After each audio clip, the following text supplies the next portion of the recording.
तर आता पहा पुढील प्रश्न विद्यार्थ्यांनो, 2.5a अधिक 4b अधिक 6c चा वर्ग बरोबर पहा इथे विग्रह दिलेला आहे आणि 6c कंसामध्ये यम दिलेलं आहे आणि इथे आपल्याला यमची किंमत शोधायचं आहे. तर हा फक्त कशावर आधारित प्रश्न आहे, तर त्या सूत्रावर.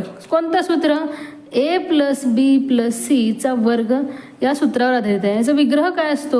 a² + b² + c² + 2 times ab + 2 times bc आणि +2 टाइम्स ac. या विग्रहावर आधारित प्रश्न आहे आणि ती यमची किंमत आपल्याला शोधायची आहे. पहा इथे a² b² आणि c² आणि 2 टाइम्स ab दिलेलं आहे. a² 2.5a चा वर्ग असतो 6.25a चा वर्ग, 4b चा वर्ग 16b चा वर्ग आणि 6c चा वर्ग 36c चा वर्ग आणि 2 टाइम्स ab म्हणजे 2.5 × 4 100 म्हणजे 10 पॉईंटमध्ये 1 शून्य जाणार आहे, गुणिले 2 20 ab इथे दिलेलं आहे. म्हणजे इथे पहा 6c आणि यम इथे जे दिलेलं आहे ते याचं दिलेलं आहे, म्हणजे याचं उत्तर ते दिलेलं आहे. मग आता हे करूयात आपण. 2 गुणिले b पहा या ठिकाणी काय दिलेलं आहे 4b आणि गुणिले 6c अधिक 2 गुणिले 2.5a गुणिले 6c. मग पहा इथे 6c इथे कॉमन घेतलेलं आहे आणि कंसामध्ये यम आहे, म्हणजे यमची किंमत आपल्याला तर मिळणार आहे.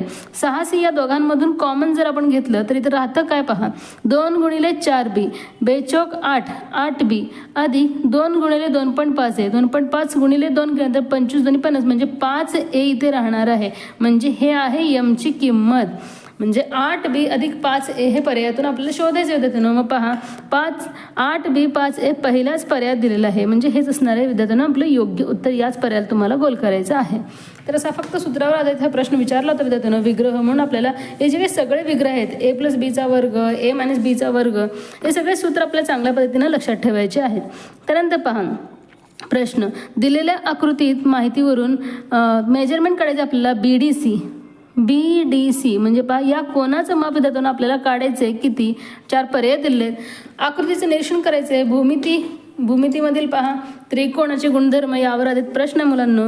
तर प्रश्न कोणत्या घटकातून आलेला आहे हे देखील आपल्याला समजलं तर त्याचे गुणधर्म आठवणं आपल्याला सोपं जाणार आहे.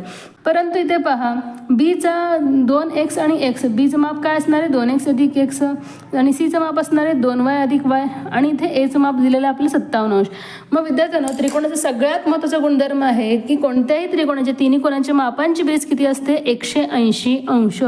म्हणजेच काय पहा आता 2x अधिक x मिळून किती होणार आहे 3x अंश आणि 2y अधिक y बरोबर 3y अंश होणार आहे आणि अधिक 57 बरोबर 180 अंश. हे आपल्याला इक्वेशन तयार करता येणार आहे.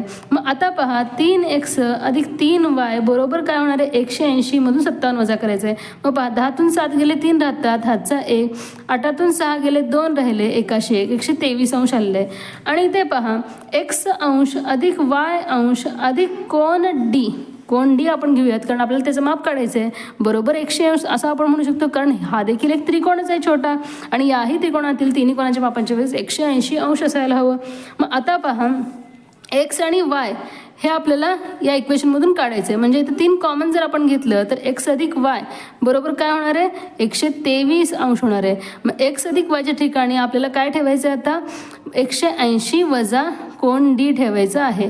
मग पहा 3 गुणिले काय होणार आहे 180 अंश वजा कोन D बरोबर 123 अंश होणार आहे.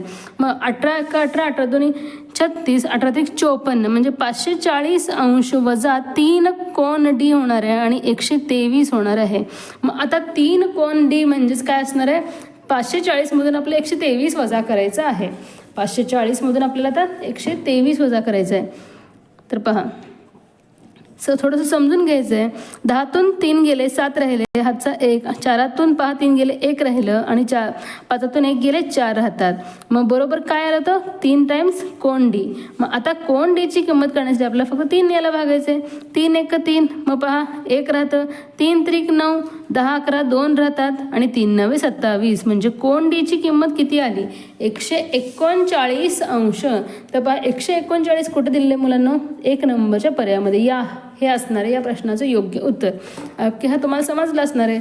हा थोडासा 180 गुणधर्म जे काही गुणधर्म आहे त्यावर आधारित हा प्रश्न होता.